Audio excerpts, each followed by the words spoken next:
One of the fastest growing countries in Asia in the 60s.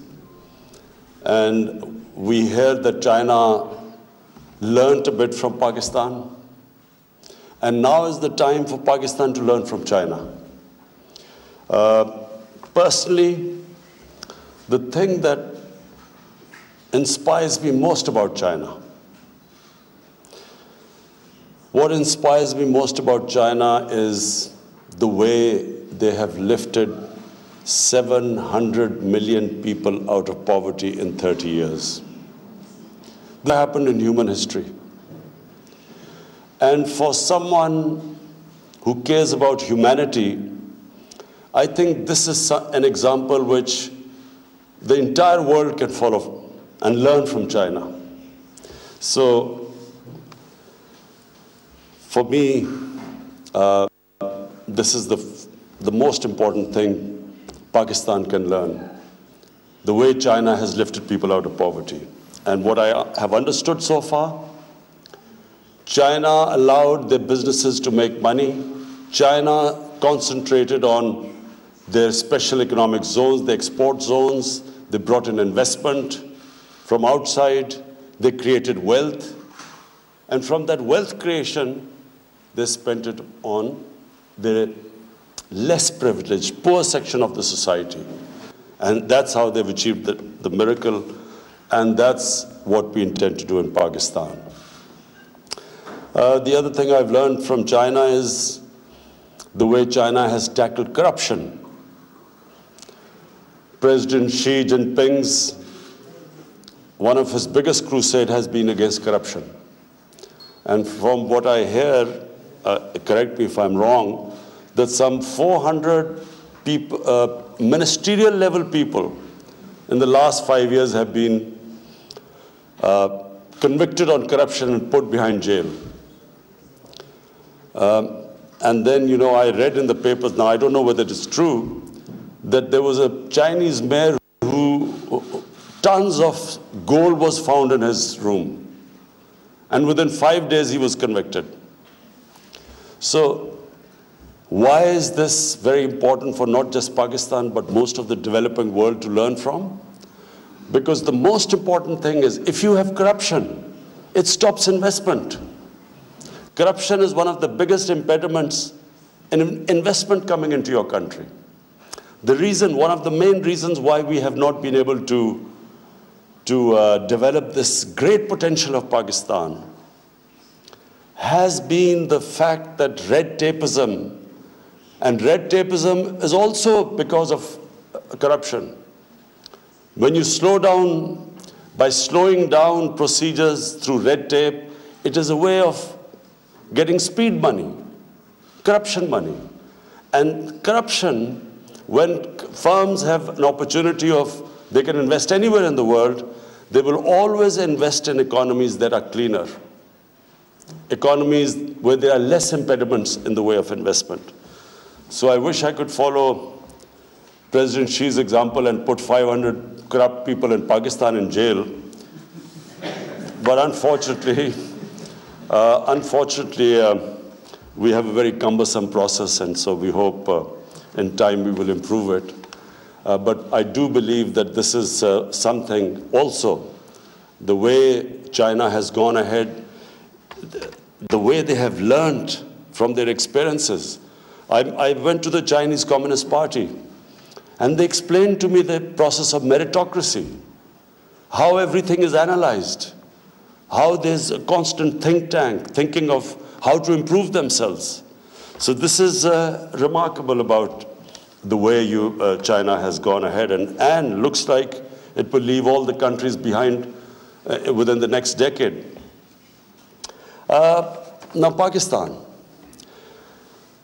Since my government has come into power, we have taken a conscious decision that we will make it easier and easier for investors to come into Pakistan, and we will want them to make profits in Pakistan. We will encourage profitability. We had a mindset where businesses, when they started making profit, there was some sort of an envy in our system, in our bureaucracy, amongst our politicians, and they would somehow want to pull them down. This government is the first government since 1960s which is encouraging businesses now, which wants them to make profits in Pakistan, which wants them to get rich in Pakistan. And the Prime Minister's office is driving this, the opportunities for people to invest in our country. The ease of doing business is driven from the Prime Minister's office. Now we have just formed a CPEC authority because we were having problems in CPEC projects because they were under a lot of different ministries. Now we have decided that there will be one authority which will resolve all the problems of CPEC. And that authority will be the Prime Minister's office, so that it can, my office can make it easier for people investing in Pakistan, people from China investing in Pakistan. I'm pleased to say that we have done a few things which I will tell you. We have in Gwadar Port and phase 1 of Gwadar Free Zone, that has been completed. And Gwadar Airport will soon be completed. Work has started on it. Gwadar, as you know, is the port, one of the whole idea of CPEC initially was to connect China to the Indian Ocean and to the Gwadar port. So we have also now, Gwadar's Smart Port City master plan has been improved finally. It took us time. Concessions for Gwadar Port and Free Zone have been approved. Issues of tariff and pending payments on energy projects have been resolved. In the phase 2 of CPEC, our cooperation will focus on industrial cooperation, agriculture. Very important agriculture. Pakistan has one of the most fertile lands, but unfortunately one of the lowest productivities. And that's what we hope to learn from the Chinese experience of your high productivity, seed development, in water management, in fisheries especially. So that is the next emphasis. And why, just as my Commerce Minister said, why should people invest in Pakistan? So there are 5 reasons which I want to again repeat. Pakistan's strategic location. Pakistan is one of the most strategic located places in the world.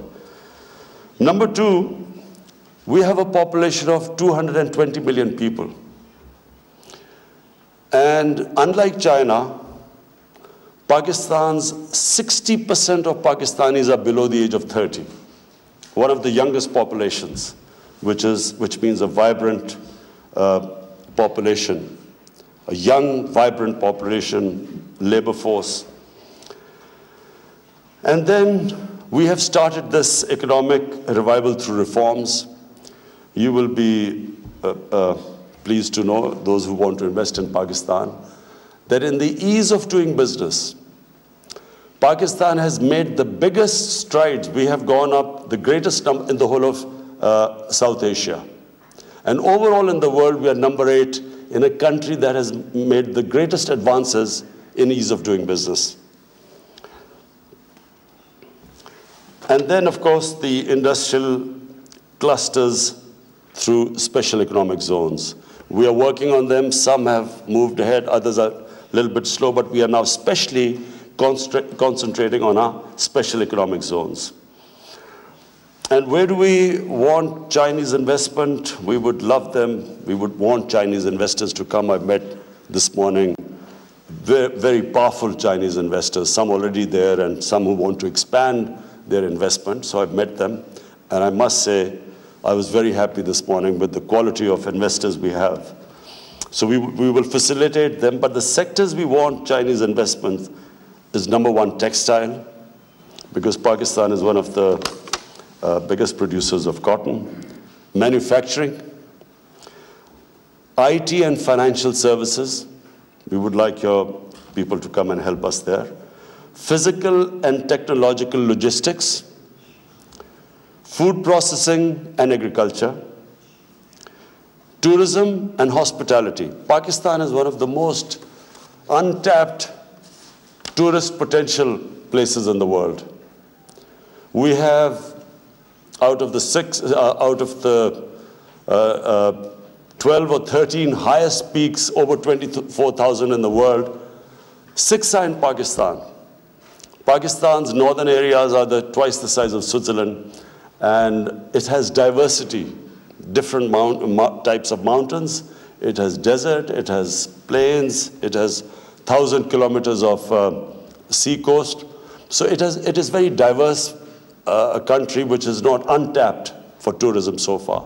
Secondly, Pakistan is one of the most, for religious tourism, it is one of the most sought after place for Buddhism.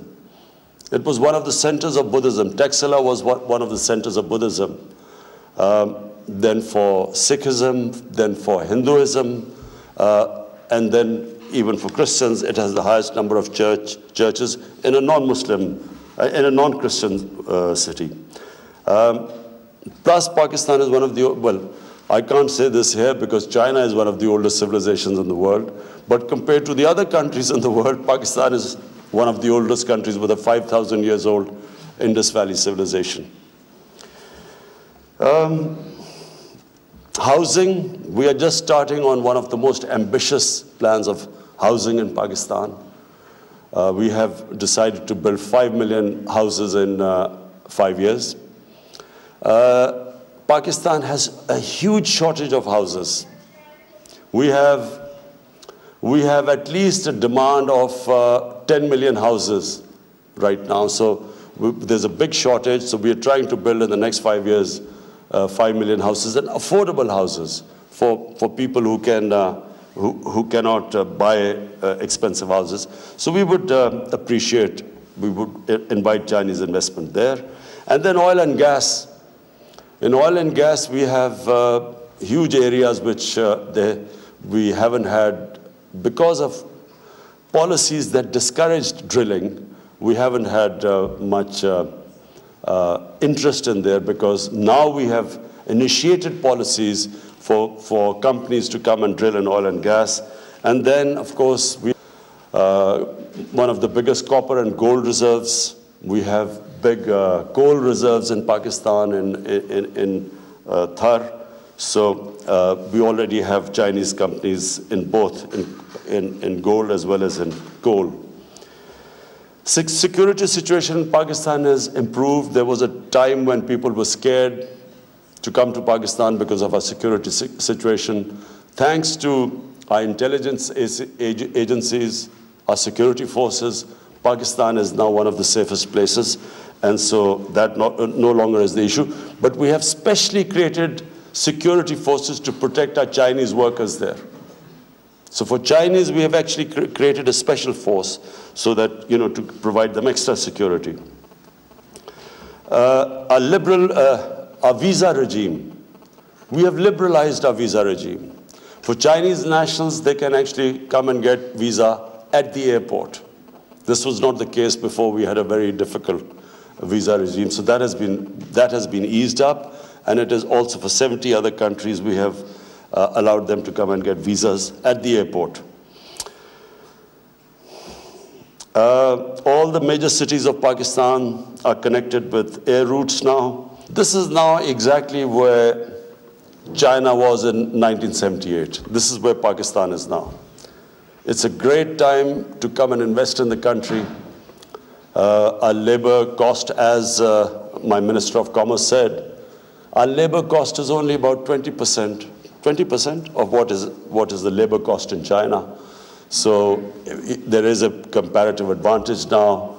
We have, of course, developing the free trade agreement with China now to the next phase. We are developing that further. And Pakistan, of course, because of its location, it gives Chinese companies coming into Pakistan to re-export from Pakistan. It's much easier, bearing in mind the trade restrictions right now on Chinese goods. So, finally, This is a great opportunity. I have especially come here, I came here today to talk to the Chinese investors. This is the time to come to our country.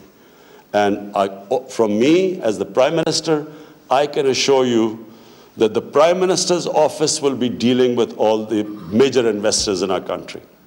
And CPAC will be dealt again from the Prime Minister's office, so to make it easy for you to invest there and to remove all hurdles that are in your way. It's an exciting time in Pakistan because as we open up our country for business, it is a great opportunity for people to come and invest.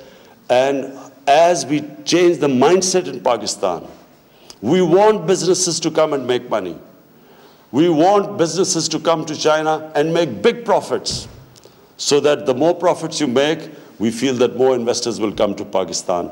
Our main aim is that as we create wealth in our country, we want to raise, like China, we want to raise the people out of poverty as China has done in the last